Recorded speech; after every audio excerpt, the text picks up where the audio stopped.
एक ऐसा नेता जो 1993 से निर्दलीय चुनाव भी लड़ता आया है और आज तक जीतता रहा है। एक ऐसा नेता जो सरकार किसी की बने पर मंत्री पद उसका कंफर्म होता है। बात करेंगे विस्तार से कौन है वो नेता। नमस्कार, मेरा नाम ऋषभ है और आप देख रहे हैं संवाद भारत के लिए।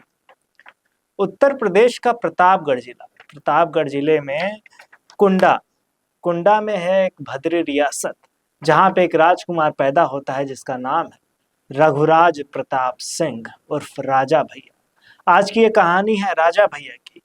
वो राजा भैया जो 25 साल की उम्र में पहली बार विधायकी का चुनाव लड़े और आज तक निर्दलीय ही लड़ते आ रहे हैं और हर बार जीतते आ रहे हैं। वो राजा भैया जिनको कल्याण सिंह, जो कि उत्तर प्रदेश के मुख्यमंत्री रहे हैं, वो कहते थे कि कुंडा के गुंडा को हमको खत्म करना है। तो ये कहानी राजा भैया की है। राजा भैया 1993 में पहली बार पॉलिटिक्स में आए। जब उनके ही रियासत के लोग ये कहने लगे कि आप चुनाव लड़िए, तो उनसे पूछा गया कि चुनाव तो लड़ लेंगे पर किस पार्टी से लड़ेंगे। तो वहाँ के लोगों ने ये सलाह दी कि चुनाव आप निर्दलीय लड़िए। राजा भैया निर्दलीय चुनाव लड़ते हैं और जीत जाते हैं। तब से लेके आज तक वो निर्दलीय ही चुनाव जीतते हैं और कई सरकारों में मंत्री भी रह चुके हैं। राजा भैया का संबंध लगभग हर पार्टी से ही अच्छा है। बस एक पार्टी ऐसी है जिनके साथ उनका संबंध अच्छा नहीं रहा, वो है बीएसपी। मायावती के साथ उनका कुछ संबंध ज्यादा अच्छा नहीं रहा। साल था 2002, राजा भैया विधायक थे। उस समय मायावती की सरकार बनती है और राजा भैया के ऊपर पोटा एक्ट लगा दिया जाता है, आतंकवादी का एक्ट लगा दिया जाता है और उनको गिरफ्तार कर लिया जाता है। ये तो था पहला किस्सा। उनसे जुड़ा दूसरा किस्सा जो कहा जाता है उनके तालाब को लेकर। उनकी जो भद्री रियासत है उसमें 600 एकड़ का एक तालाब है, जिसमें कहा जाता है कि राजा भैया उसमें मगरमच्छ पाल के रखे हैं और उनसे जिनकी भी दुश्मनी होती है और रंजिश निकालने के लिए वो उस तालाब में उस व्यक्ति को डाल देते हैं। इसको लेकर मायावती ने इसकी जांच भी कराई थी और वहां से एक नरकंकाल मिला।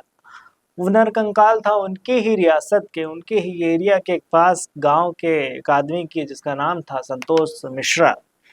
कहा जाता है कि संतोष मिश्रा के साथ राजा भैया की ये दुश्मनी थी कि एक बार राजा भैया अपनी गाड़ी लेके जा रहे थे और संतोष मिश्रा का स्कूटर राजा भैया की गाड़ी से टकरा जाता है, जिसको लेकर राजा भैया गुस्सा हो जाते हैं और गुस्सा इतनी ज्यादा हो जाते हैं कि वो संतोष मिश्रा को अपने तालाब में फेंकवा देते हैं। हालांकि जब राजा भैया से ये पूछा गया कि क्या ये बात सही है, तो उन्होंने बताया कि अगर मेरे तालाब में मगरमच्छ होते तो वहाँ मछलियाँ न बचती। आप जाके देख सकते हैं कि वहाँ अभी भी मछलियाँ मौजूद हैं। तो इससे सबका अपना अपना अलग अलग पक्ष है। राजा भैया के बारे में दूसरा एक किस्सा और है, डीएसपी के कत्ल का। एक डीएसपी थे जियाउल हक, जिनके कत्ल को लेकर राजा भैया का नाम आता है उसमें, पर उसको लेकर अभी कुछ साफ नहीं हो पाया है, इस पे इल्जाम बस लगे हैं। तीसरा किस्सा ये है कि कहा जाता है कि भद्री रियासत में राजा भैया की जो हवेली है, उसमें उस हवेली में उसका जो गेट है, उससे जब आप अंदर घुसेंगे तो वहाँ कोई गाड़ी स्टार्ट नहीं होती। मगर अगर कोई भी गाड़ी उस हवेली से निकलती है तो वहाँ उसको बिना स्टार्ट किए ही गेट से बाहर लेके आया जाता है और बाहर स्टार्ट करके फिर लेके जाया जाता है।